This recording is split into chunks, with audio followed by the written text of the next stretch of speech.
mourners gathered in Phuket, Thailand on December 26 to remember those killed in the 2004 tsunami that devastated South and Southeast Asia, claiming the lives of more than 200,000 people. The event is organized annually by Phuket provincial officials on Patong Beach, southern Phuket province. Both Thais and foreign tourists gathered to lay flowers and light candles on the beach to remember the victims. A foreign tourist returned to Phuket town just to join the mourning. When I was in the town here, we want to celebrate it together with the Thai people what's happened. Yeah. So we don't forget it. Some released a lantern into the sky as a symbol of good luck. A magnitude of 9.15 earthquake off the coast of Indonesia's Aceh province unleashed a massive tsunami across the Indian Ocean that killed around 230,000 people in Indonesia, Sri Lanka, India, Thailand and 9 other countries. As many as 6 provinces were hit by the tidal wave along Thailand's Andaman coast, killing an estimated 5,400 people. Nearly 2,000 of them were foreign tourists.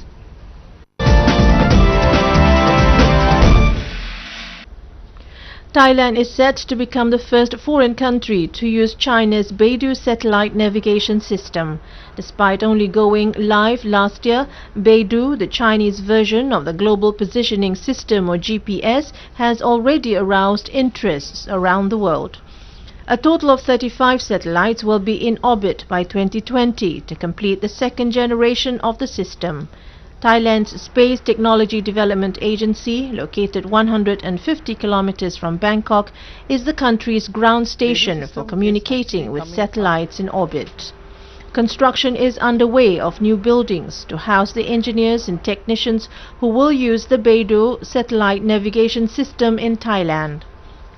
Beidou system is actually coming up after the GPS almost maybe 20 years, not to be exact. So I would believe that the accuracy of the system should be higher with new generation electronics, maybe even up to 10 times better. Thailand is the first country outside China to sign up to Beidou. When devastating floods hit Thailand 18 months ago, satellite images were used to predict which areas would be worst affected. When Beidou is fully operational, much greater details will be available for emergency planners. Beidou was used by China's security forces to track and locate the drug lord Nao Kam, who was responsible for the murder of 13 Chinese sailors on the Mekong River in northern Thailand in October 2011. The GPS system is used already worldwide and it's already a leading system, and if you use in cars, in trucks, on mobile phone, if you know, every mobile phone almost have a GPS receiver.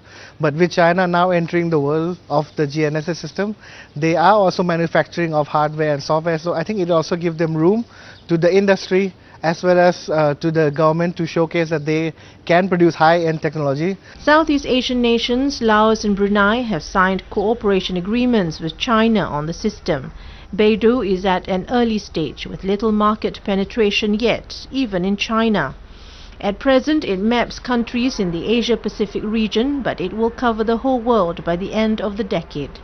Thailand will not abandon GPS, but will use both systems side by side for enhanced accuracy and as backup, should either be unavailable.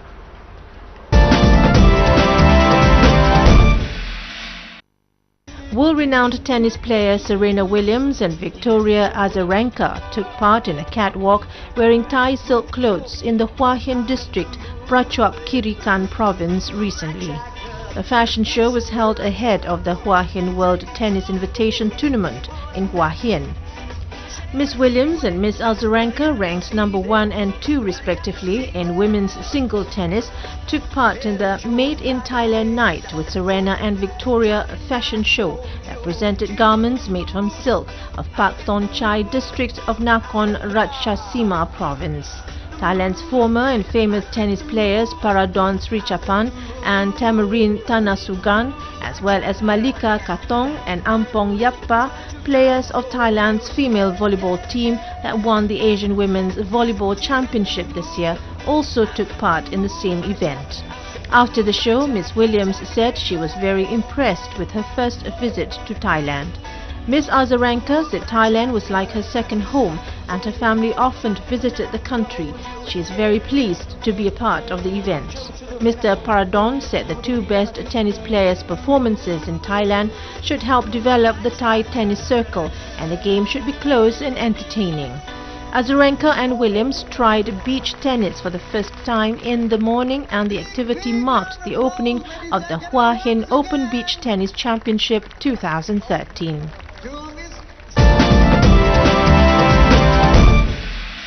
Thai Buddhists marked the start of 2014 with religious ceremonies on the morning of New Year Day, an auspicious time to make merit for happiness, prosperity and the country's peace. To begin the new chapter of life, New Year is a good time for merit-making, seen by Buddhists as a powerful influence on one's life. Bangkok Metropolitan Administration held an almsgiving ceremony at the City Hall. Bangkok Governor Sukumban Paribatra hosted the ceremony, leading people in giving alms to 186 monks. The governor released a caravan of buses taking New Year pilgrims to 9 sacred temples in the capital city. They made presentations of offerings to pay homage to the Buddha, revered monks and the teachings. Similar alms-making ceremony was hosted by Chiang Mai City Administration on Watam Natham Road. Merrymakers formed over 1 kilometer-long line to give alms to 400 Buddhist monks. The northern city of Chiang Mai is also the site of New Year pilgrimage. Visitors have arrived early during the holiday, offering alms and paying homage to temples. In the southern province of Krabi, over 1,500 people attended the merrymaking of Keo Korawaram Temple, standing in line stretching from the temple's entrance to a road 1 kilometer away. Governor Prasid Osa Tanont asked in a prayer for their Majesties, Kings and Queens' good health and the country's peace.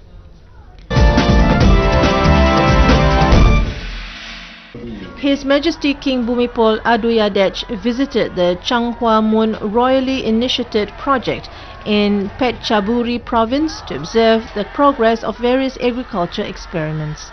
The name Changhua Man has dual meanings of weighing potato and a Thai idiom, I don't care. Established in 2009, it is one of His Majesty King Bhumipol's latest projects located in Phetchaburi's Tayang district. The king fed grass to cows and milk to a month-old calf he named Tum. His Majesty has turned the piece of unfertile land near his summer palace into an integrated farm for cultivated plants and livestock. He instructed officers to set his land for planting, especially all local trees such as coconut, lemon, basil, pineapple, rice and trees. The Royal Initiative project therefore has been a center for development of local economic crops, providing farming technology and plant seeds to farmers. Apart from plantations, the project area is also experimental ground of wind power generation and organic fertilizer production. Produce grown in the project are available for sale at Golden Place Store, a royal patronage shop, and some are sent to the palace for cooking. This Royal Initiative project is aimed at supporting villages, strengthening the unity among the people in the community, and developing an education center. The King's visit on New Year brought joy to the villagers who gathered to salute the beloved monarch. They shouted, "Long live the King," out of their delight to see the King on the New Year Day.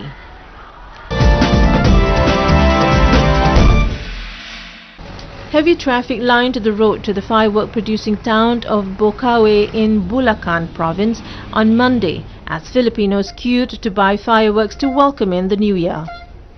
Many people in the Philippines come to a rural market in Bocaue, 20 kilometers north of Manila, to buy their fireworks, and early on Monday morning, the main road to the market was already clogged with cars.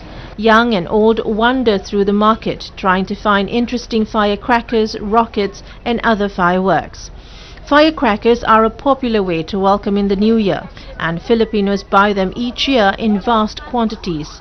Tradition says the New Year should be welcomed with a bang to drive away evil spirits and to ensure the next 12 months will be as lively and as full of excitement as its greeting.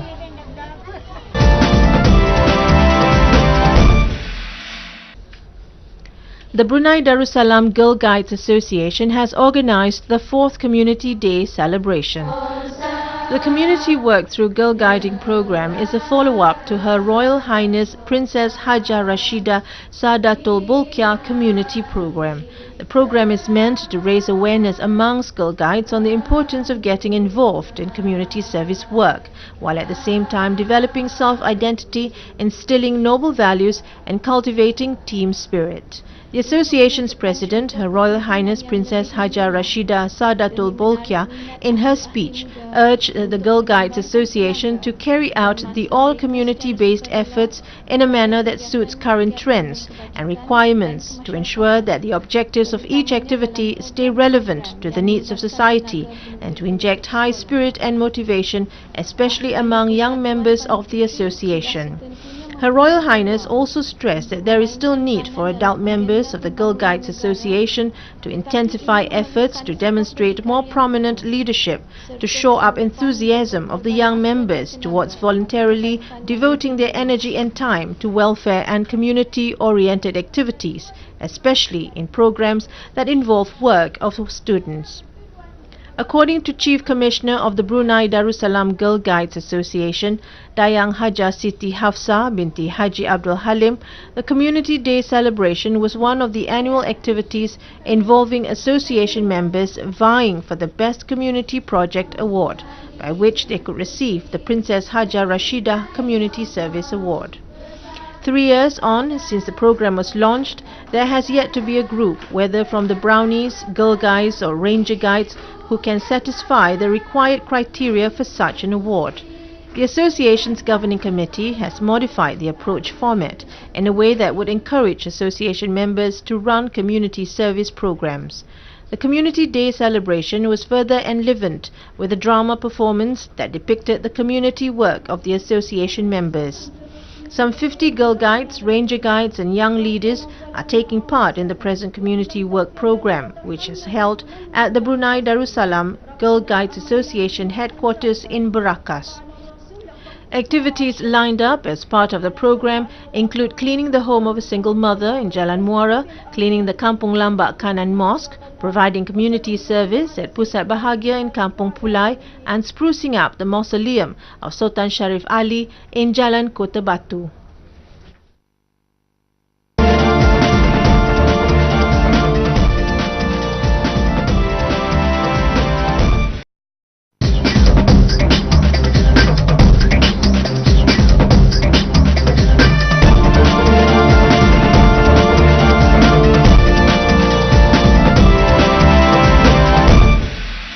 Thai and Taiwanese researchers have invented a method to detect the bacteria that cause early mortality syndrome, EMS, in shrimps for the first time in the world.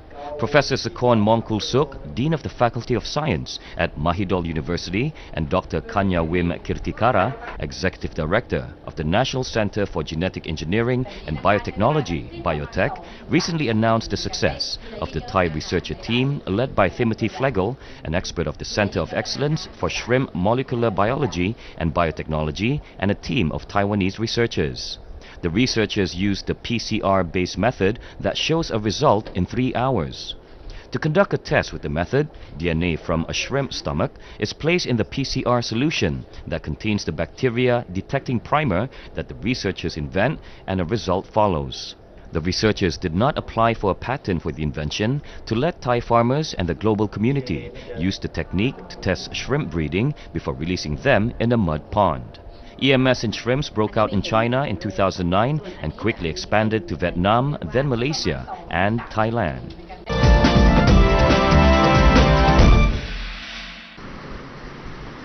Troops of macaques at the famous Prakan Shrine in Thailand's central Lopburi province followed traffic control by police while making their morning trip on busy streets. Whistle blowing in morning rush hours directs not only road traffic but hundreds of macaques crossing streets in their regular commute in the city of Lopburi. Pack leaders seem to give command communication to the other monkeys to wait by traffic police officers on curbside. Some females carrying the young ones on their back, making an adorable sight for commuters. When police blow whistle and give hand signals, the macaques cross the road to the shrine where they can find breakfast. Motorists have fully cooperated with the troop of macaques that the city is famous for. This channel of communication between human and the mammal has gradually developed over times. Police Captain Somsuan Tosri said he had been concerned of the monkey's safety while crossing the busy road and tried to give whistle and hand signals. He said at first it didn't work out well, but days after days, the monkeys have come to understand his signals. The army of monkeys is an important symbol of the shrine, but since they live around the shrine and in urban environments, they cause some nuisance and traffic congestion. While the locals benefit from the monkeys as a source of revenue for tourism, it is also proof of coexistence. Police Major Captain Somsuan said he is happy now and are at ease that the monkeys will be safer.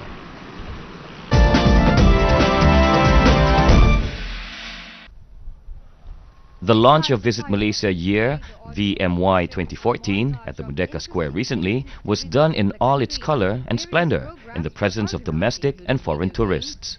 A drizzle did not dampen the spirit of the audience, who were entertained with the cultural performance.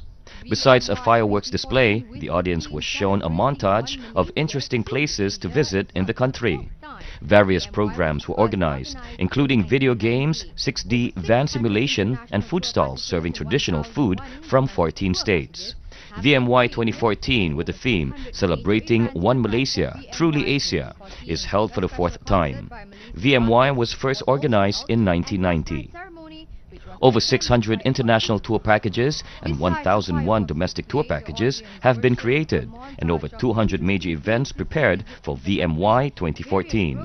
A special concert by Malaysian artists was also held to end the ceremony, which was attended by about 50,000 visitors.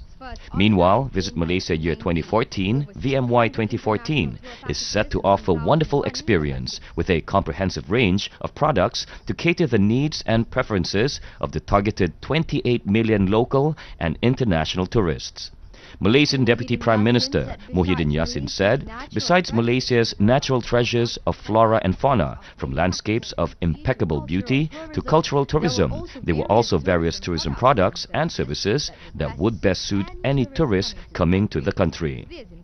These include the augmented tourism products and services under the key themes or affordable luxury shopping, nature adventure ecotourism, health tourism, family fun, integrated, major events and business tourism.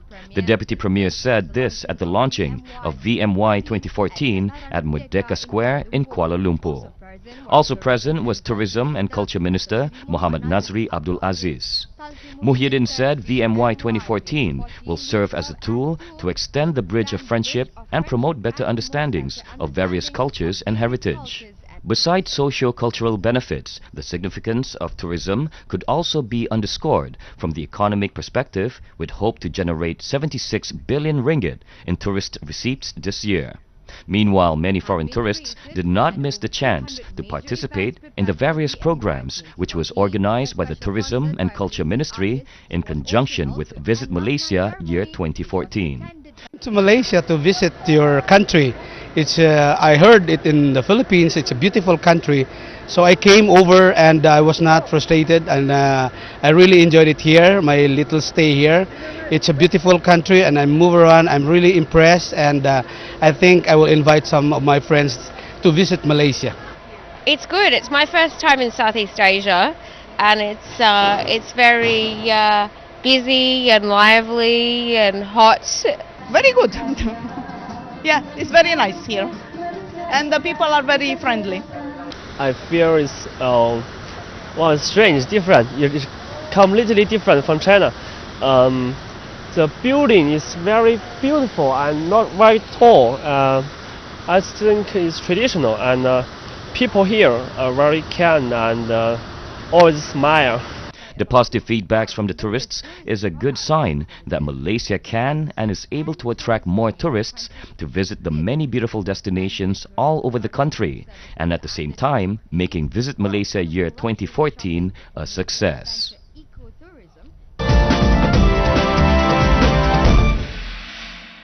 The end of military rule and the launch of economic and political reforms are accelerating change in Myanmar. But rickshaw drivers working in Yangon say they're finding it increasingly difficult to make a living. Bicycle rickshaws, or the three-wheel as locals refer to them, are still one of the most popular ways of getting around Yangon. Ringing bicycle bells echo through the crowded streets and alleys of townships and suburbs. Myanmar has only recently emerged from a half-century of isolation and military rule, embracing political and economic reforms. Foreign investment is now welcome and international sanctions have been lifted. This change is reflected on the roads of Yangon, where you can see imported cars and increased traffic congestion. Fewer people need to travel by rickshaw, and the drivers are experiencing a dip in their earnings. Driver Yoon Nyan Min explains the financial pressures he faces working as a rickshaw driver and have to pay 1,000 kyats or $1 to the owner.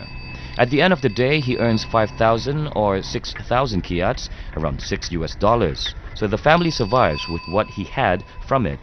He says that's how they survive. He also says an increase in car traffic has made his job more dangerous. It's more difficult than before, that they have to drive the rickshaw among the cars. But as they have to earn to survive, they have to risk doing that even it is dangerous. He explains especially in the morning, they have to earn at least 3,000 kyats, $3, to buy food for the family. But despite the challenges, he says it's a job he has to do.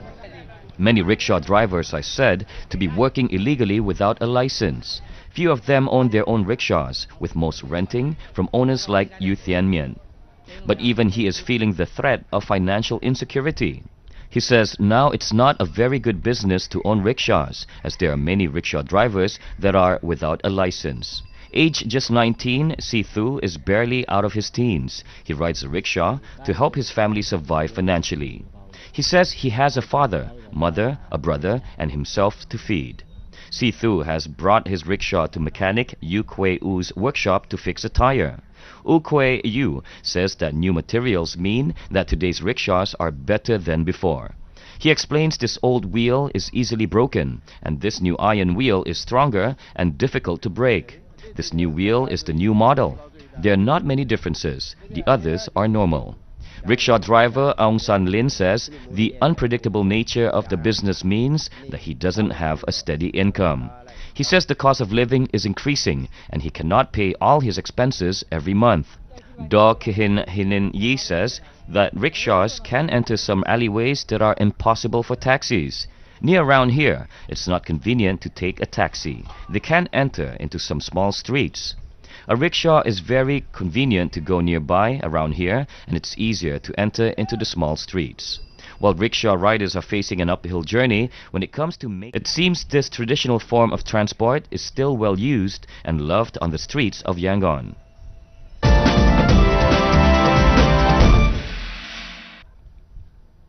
A giant wild tuna, valued at $35,000, was presented during a traditional Japan fish cutting ceremony recently in Singapore. The tuna came from the first ceremonial auction of the year in Tokyo's Tsukiji Fish Market, the world's largest seafood market, and arrived in Singapore in the morning. Normally this tuna cost $30 for one piece, but for this time it is selling for $10, which means no thinking of profit, just good experience for Singapore people.